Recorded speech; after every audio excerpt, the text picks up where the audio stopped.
Welcome to Jocks vs. Geniuses. I'm your host, Tim James.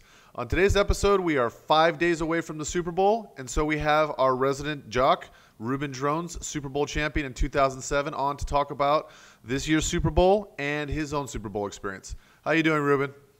I'm doing all right. How you doing, Tim? I'm doing great. 5 days, man. What do you think? I'm excited. We're taking a quarterback and we're ending an era, and we're coming into a new era with Cam Newton as his style of quarterback, and I think it's going to be a great game, and I'm really looking forward to it. So you think the football gods are going to send Peyton Manning home without another championship? You really think so? I believe Peyton's going to have it. I believe the defense is going to do a good job for him. I think, but here's the deal. I think the media is they're fueling up Cam Newton, man. They're putting a lot of fuel in that fire, and I think he's going to come out and try to electrify everybody. So if the defense can't contain him, I mean, we're going to be in for a long game. What's it take for the defense to contain him? You have to have somebody on him at all times. You have to have different guys spying on him here, this guy spying on him here. Just different guys. Switch it up. Somebody's going to always keep an eye on him, and then you have to do a lot of stunts. And you're going to have to, as far as listen, the Broncos got a lot of defensive speed, and it's not like Cam's going to break a 60-yard touchdown run and stuff like that. No, that's not going to happen. They got a lot of defensive speed. I think it's just when you get to him, I think you got to be able to have to hold on to him. If you're not, he's definitely gonna break one arm tackle or two. Well, the thing that's really dangerous about him is if there's a broken play, he can pick up those extra 4 or 5 yards that gives him another series of downs. That's really tough to defend against. Yeah. What do you think? So you're saying it's the end of an era. Obviously, Cam Newton. I'm not a huge Cam Newton fan. I have a lot of respect for how he's played in the last year and a half. I think that obviously having some protection up front, giving him an opportunity to play, is completely changed his game. But what do you think that is the key to them getting Cam Newton off? Listen, I am a fan of Cam Newton, and I watched this kid at college, man. I mean, just the games leading up to the national championship versus Oregon. It was Cam, the way he controlled that game. I seen a different style of quarterback, and my thing is if he was able to pass the ball and things like that and run the ball at the same time, he's going to be an electrifying quarterback. And right now, I think that Ron Rivera has created what they call the dinosaur, a monster. This guy is going to be an awesome player to come here in the future. What do you? So obviously, guys like Tim Tebow was a great college quarterback, and it's kind of a similar to a Cam Newton. Not as mobile, but certainly very hard to tackle. Why do you think Tebow has had? Obviously, he's out of the league now. Why do you think that he's had less success? With Tebow? Yeah, I mean, I think Tebow was a joke. I think that your quarterback. If your quarterback can't throw the football accurately, he's not much of a quarterback. Exactly. He couldn't hit the backside of a barn. That's the only thing with Tebow. Where you have Cam Newton, who's excellent with his passing, and it's gotten even better. Excellent. Hold on, excellent with his passing. Dude, he's gotten a lot better. He's gotten a lot better, but he's certainly not one of the sharpest You think he's in the top 10 for passing accuracy? Do you really think that? I'm not gonna say no. No, I'm not gonna say that. But he's got a strong arm, and I think if you put the talent around him that let's say Peyton Manning has, let's say sure. Aaron Rodgers usually has, Ben Roethlisberger has. Come on, the guy will find a way to get those targets the ball. He's doing it without one of his main big targets this year, which is. Did we lose him? You keep breaking up on me. Sorry, we lost you there for a second. So, what do you think? Do you think that Cam Newton's ever going to improve to be a very accurate passer, or do you think he's just always going to rely on his legs? And if that's the case, if he is relying on his legs, how long of a career is he really going to have? I mean, like I said, I think that Cam Newton he's going to have to eventually become a pocket passer because that those beats take a toll on you at some point in time. So, he's not going to be able to run it all the time. But he's and they're building a team around him, man. I think once they get some good receivers out there, and they got some decent ones, and And Ted Ginn's having a wow of a year, and still drops a lot of balls. He still drops a lot of balls. He's still fast. drops He's. balls. I mean, And I think Funches could be an up and coming receiver, and if they add somebody in addition with a draft pick or something, they're going to be a team to compete with in the next 3 to 5 years. I mean, Jonathan Stewart's having one of the best years of his career. I don't know. I honestly think that if your quarterback relies on his legs, it takes away a series of options. And like you said, his pocket passing has improved, but he's still not one of the 10 most accurate passers in the NFL. And I'm not. You think that the longevity of a quarterback that relies on his legs is there for 3 to 5 years? I think historically that's proven that doesn't actually happen.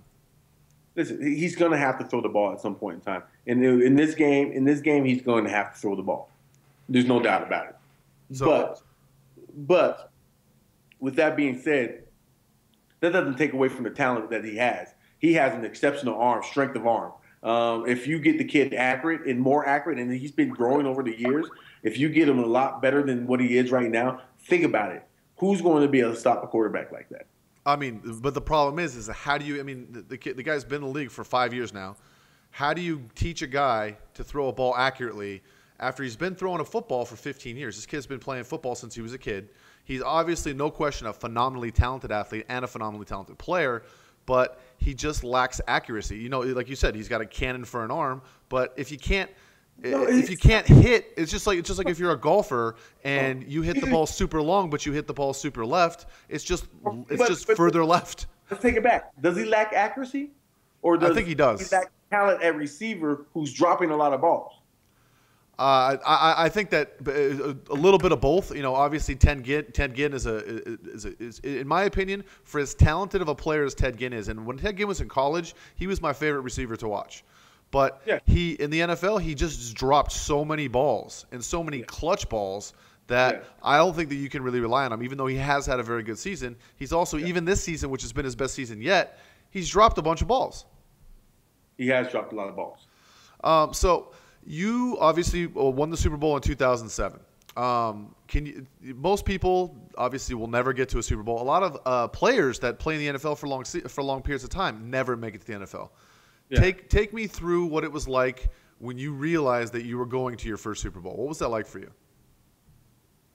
Man, I mean, it was man, just to be able to step on that field after 8 years of some rough years with some teams like playing with the Detroit Lions going 2-14, Cleveland Browns 4-12. I mean, those years and those trials really take a toll on you, and even with the Denver Broncos, going all the way for 2 years straight, going to the playoffs, only to meet Peyton Manning in the playoffs every first year, in the wild card games and things of that nature. So it was tough, and then you lose those games, and then you have bad seasons, and I mean, just to be able to step on that field and finally get your chance to play in the Super Bowl, I mean, there's nothing like it. It takes you back to your childhood days of always dreaming, hoping I get to play in the big game. I mean, so what's your favorite memory of that game? It was funny. For me, it was the first play and the last play. The first play was I was on the kickoff coverage and I made the first tackle of the game. Right. And then the last play was I was on the field in the victory formation. I mean, those. I mean, you can't take that back. And I know a lot of people would say that DT's catch was amazing. Oh, it was. It was clutch. It was clutch. And I'm not trying to take away, but I'm talking about my personal favorite plays. Those are mine. For personal reasons. And for me, it was such a great time just to be able to take a team down like the New England Patriots, who were undefeated at the time, and to be able to have the tall task at the end of the season to have to do it. And we faced them once at the end of the season, the last game of the season, going in prior to the playoffs, and we lost to them. But during that time, it gave us a chance to see what they were like and what they were, and it was such a close game. That game, we always said, if we ever get a chance to play them again, we will beat them. Well, you won the game that mattered, I would say. Yeah, we did. So your Super Bowl ring, when you're on the field, obviously you don't get it till next season. You're on the field for the ring ceremony. When they hand that thing to you, what is that like to have that in your hand? Dude, oh man, bleep bleep, I got one. Yeah. So it's just it's an exciting feeling, man. It's like the trophy on the case that you're looking for, and it's the perfect one. It's a reflection of the Barty Trophy. So it really is a good feeling. So I've met a lot of guys that have won Super Bowls over the years. Go ahead. You become part of history. You become part of history, yeah. Man. I mean, that's one of the key situations. Like, who won the Super Bowl in 2008? Oh, the New York Giants won the Super Bowl team. So you look at that team, and you're seeing the team that won the Super Bowl. Well, the team that won the Super Bowl in incredible fashion against an undefeated team. Who had 100 yards that season? Right. You're searching for, but that right there, people will always remember. And like the DT's catch, people will always remember that. Well, I think that like you think about the catch. You know what I mean? Yeah, and yeah. People really remember that. I think that like you said, DT's catch arguably is a more incredible catch. Sure, it wasn't necessarily the game-winning catch specifically, but it led to you being able to win the game, which is pretty incredible. The interception last year. Right. I mean, there's a lot of key parts to games that people will remember forever, and that's honestly, it's the joy of the game. It's a joy for me that that I was a part of it. So what do you do? Where is your ring? Where do you keep that? And so at home, don't write this down. For the last 6 years, it's been at the University of Oregon. I'm actually going out there today to go retrieve my ring.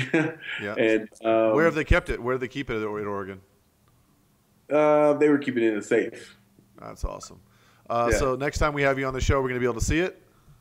Yeah, next time you have me on the show, you'll be able to see it. And it was, for me, it was something that I wanted to do because I love my school, and I wanted to keep it there for a while and let people enjoy it.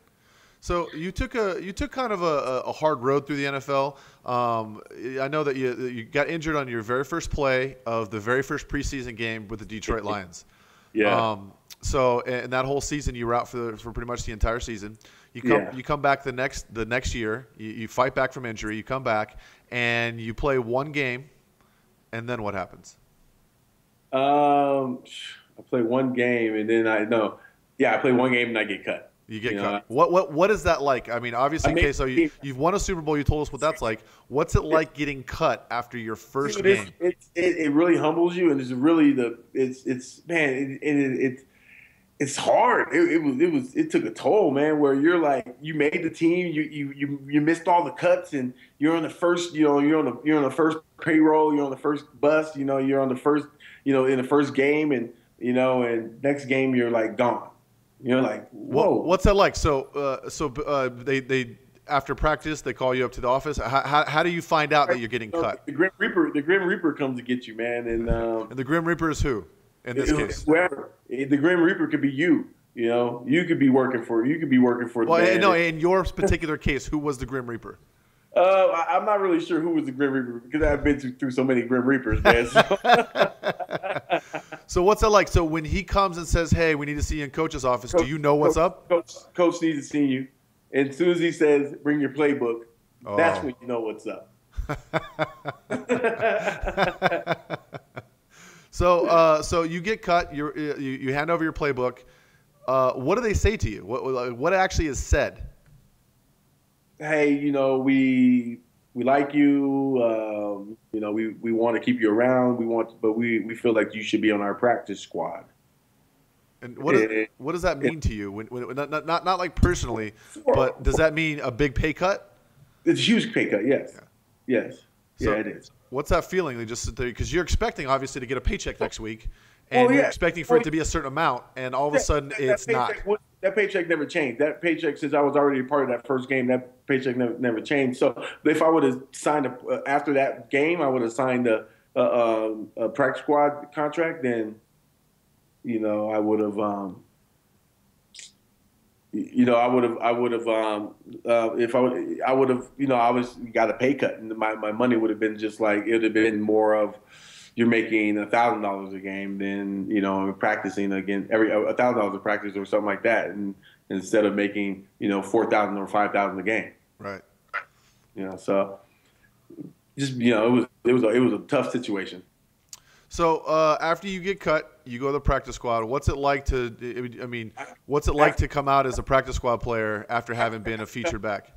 After I got cut, the Miami Dolphins came calling, and they actually wanted to give me a shot and then put me on their practice squad. So I went out there and gave it a shot, and I was actually really doing very well out there. And then one of the running backs out in Detroit got hurt, and so they called me back up to Detroit, and I went out there and you know played very well on special teams and did some you know some running back stuff and you know I had an all right game. I don't think it was a spectacular game by any means, but you know it was fun to get back into the role of a normal game.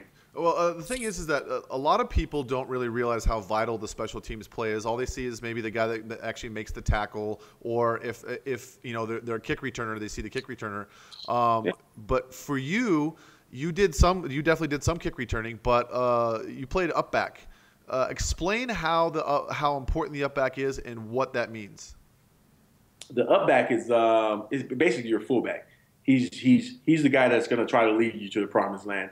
You know, or he's going to clear out the mess that's in there. You know, or he's going to make the choice of when you catch the ball, if you're too deep in the end zone, he's going to tell you hold off, or he's the one who controls the tempo of the front wedge or something like that. You know, and when to tell everybody go because you got to be a certain distance from your returner while you're when you're blocking. You know what I mean? You want your returner to be about 10 to 12 yards away from the blocker away from the returner. So, you know, the up back is in control of pretty much all that. He's like the quarterback of the kickoff return. Yeah. So back to the other question. So Detroit cuts you, you get picked up by the Dolphins. Mm-hmm. Then Detroit calls you a week or two later and says, hey, we need you because we have a guy down. Honestly, is there any resentment toward Detroit? Do you go in there with a chip on your shoulder? Not just a chip on your shoulder with something to prove, but just like you're just kind of pissed and offended and hurt. I mean, how do you feel about this? I was pissed and offended. Yeah, I took it the wrong way. But needless to say, they didn't sign me back after that. Well, I'd say that Detroit hasn't won any Super Bowls and you have, so I'd say it worked out for you. Yeah, the first game I went back, I let them know. Like basically, I went down there. We were playing against the Cincinnati Bengals. Corey Dillon was a kickoff returner, and I went down there and tackled him on the 2-yard line. You know, then the next play I went down there and tackled him on the 3-yard line. And it was funny because each of those plays, the next play on that second one, the next play he just broke a long one and it was a touchdown. Once I went down there, I was like, yeah, they should have never caught me. And I'm like, just talking all kind of smack. I was a little upset. What do you think? Do you think that like most guys who go through this process, they come out better for having been cut a bunch of times, or they come out? Because we talked to Kamar Aiken, and he took even, I would argue, a harder road through the NFL than you did. I mean, he got cut, I think, 6 times by 4 teams in 2 years. I mean, that's a lot of bouncing around. That's got to like really mess with your mind a little bit. Yeah, wide receiver is a tough position. But here's the deal. This is the thing about the way I played the ball, where I approached everything. I'm going to excel in special teams, and I'm going to know my offense. Does that make sense? I'm going to be the best special teams player I can be, so that way I'm valuable on anywhere I go to. A great special teams player, they're very valuable, and I'm going to be that guy, and I'm going to know my offense. So when I get out there for the second team, the third team, I'm not going to go out there and make mistakes. I'm going to go out there and I'm going to know what I need to do. So let me ask you this. So obviously, you were a star athlete. You were a star athlete in high school. You were a star in junior college. You were a star in Oregon, and that's basically all that you've known in football since you've actually started playing it at a competitive level. So how do you go from being the man everywhere that you've been to taking this role playing attitude? And what happened is you focus on special teams so that you can make the team. Do you actually change your mindset and say, "Hey, I'm not going to worry about breaking rushing records. I'm not going to worry about that kind of stuff." No, because here's the deal. When you're going into teams, you're going to look at the situation. Like, do I have an opportunity to start? I'm going to go out through training camp and I'm going to bust my butt. Yes. Or do they have a guy that's already established in the system that they trust in? If they got that guy, then you really focus on something that you're going to use to make the team. Because listen, they're going to bring in 8 to 9 running backs or something like that, and they're only going to keep 3 to 4. And the only way they're going to keep that 4th one if you're good on special teams. Right. Well, let me ask you this. So, you bounced around, and then you kind of had a break. They were using you as fullback. You're obviously playing special teams, both sides, with Denver. And then you get the opportunity to start carrying the ball. What happens then? Don't look back. Well, I mean, you had a great season. You would you have you had almost 1,000-yard season in was it 2003? 2004. 2003, 2004. Yeah, it was the 6th game of the season, and all the running backs got hurt. They called me up and they told me and I was going against the Carolina Panthers, who had just recently been in the Super Bowl the year before. And so I ended up, man, it was, I was getting advice from Mike Anderson and all those guys, and ended up having 198 yards rushing.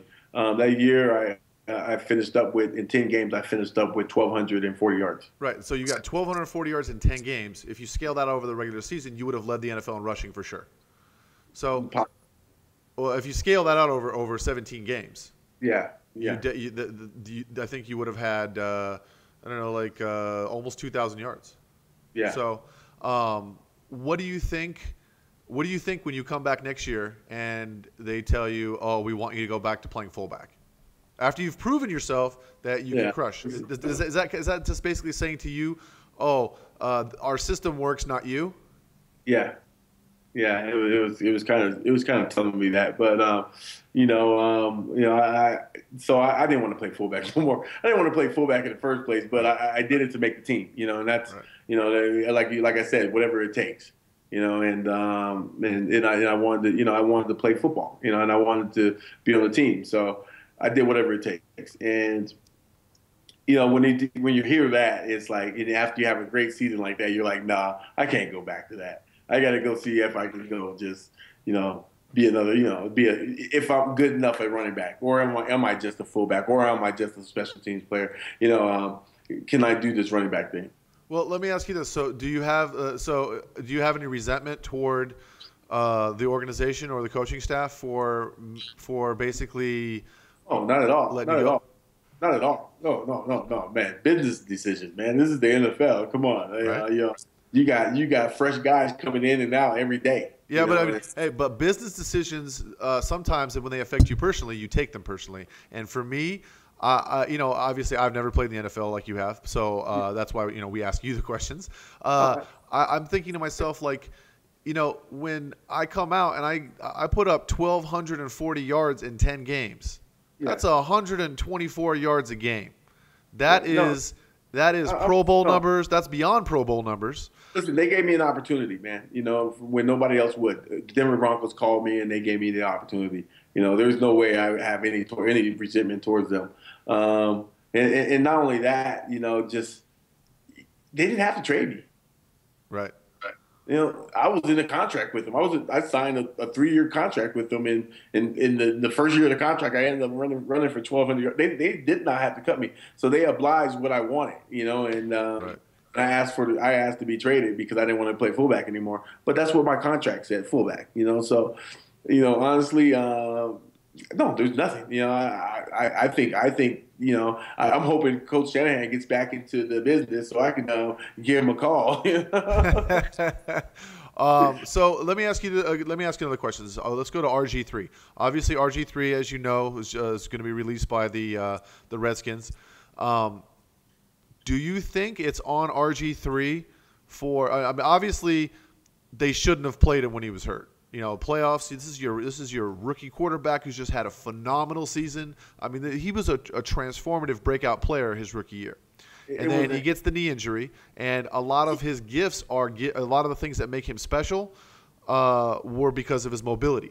They put him out. He's already injured, and then he gets injured again. Do you think that's on Shanahan or is that on RG3? No, it's RG3. RG3 is a grown ass. Excuse me. That's fine. This isn't TV. You can say shit. Fuck whatever you want. And he should be able to make the decision himself not to want to play. Listen, but you're a rookie. You're a rookie, and like you're gonna do anything you can to be there for your team.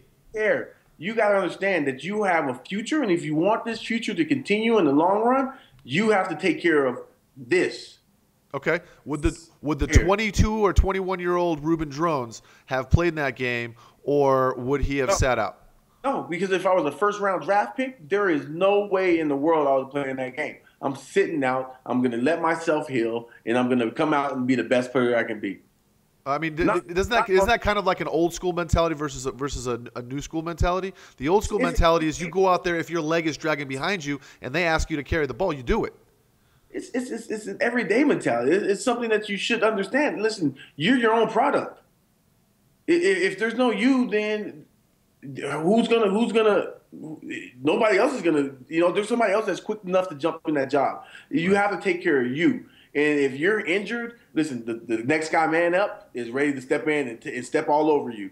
So you really think that the management or Shanahan himself, they bear no responsibility for letting. I mean, how about the fact that they draft this first-round draft pick from a team standpoint?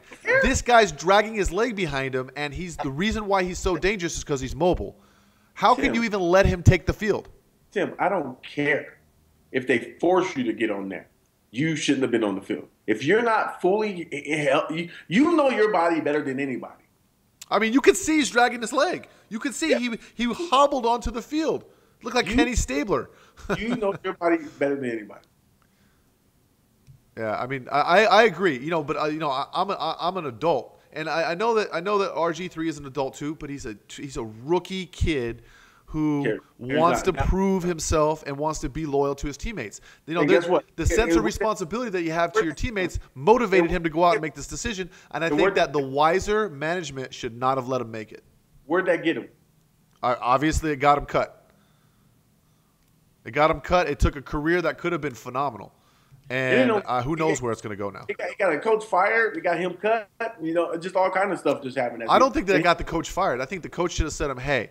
I mean, the coach is the leader. The coach ultimately, even if you're making a bad decision. But you don't know. But you don't know if the coach is getting pressure from the management. You know, there could be all kind of things that are happening within the system that you don't know about. But I know that one thing who can control that whole situation is the player.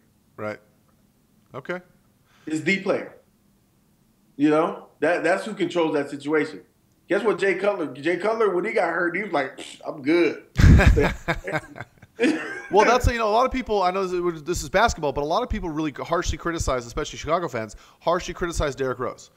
But I know from my friends that are professional athletes, of which I have several, I know that, you know, from my own injuries, you know, I'm 40, I know that from all these things that Derrick Rose is actually, I have more respect for Derrick Rose that he sits out and says, I'm going to get this right before I come play, multiple injuries, rather than just rush back. And, you know, look at some of these guys that come back too early and they just kill their career. Guess what? He got an opportunity to see it himself. You know, he did it himself and rushed back. And guess what happened? He got injured again. So the next few times, he's like, hey, I'm going to take my time and make sure I'm absolutely right, you know, before I take the chance on my body again. That's that old school mentality that, you know, again, we talked about before. It's the old school mentality of if you can breathe, you can play. And, you know, I think that, like, when you have so much at risk, you're right. You are your own product. You are that. Hurt. Right. But obviously the fans, quote unquote, pay your paycheck, but the fans aren't going to pay you a paycheck when you go out and you destroy yourself. It's going to be too bad, so sad. Because a lot of guys got injured and washed out. Look at what Bo Jackson did. Bo Jackson, never seen anything like that. I remember we used to play Super Tech Mobile, and everybody wanted to be Bo Jackson. And now, most of these kids don't even know who this guy is because his career was so short. Yeah. So what are the things that a first-time Super Bowl player, like if you could go back and you were playing in 4 days in the Super Bowl, what would you do differently than you did? What would I do differently? Nothing. I think that we played it out perfect. I think anything, what advice I would give them, just get some, stay out of trouble, get some good rest, some really good rest. Don't tire yourself out before the game, because the pregame is a long pregame before you're out in that field. Stay warm, because you got to have the performance and stuff like that, pregame and all that stuff while you're out there. So I would say stay warm and try not to burn too much energy. Right. Okay. So final question: what's your prediction? What's your prediction of this game? The score? The score and how it's going to play out. I think it's going to be 24-17. I think the Broncos will control. I think the Broncos will control the offense of Cam Newton and the Panthers. Okay, I lied. Why I do have one more question. Does Peyton Manning? Does whether or not Peyton Manning wins this game affect whether he comes back next year? It's whether or not the Broncos win this game. And Peyton is not. Peyton's not going to come back this next year. So this is it. Regardless if any team comes calling, he's made enough money, and if you win a Super Bowl, this is the perfect time to go out on top. Well, I don't think for Peyton Manning it's about the money. It hasn't been about the money for a long time.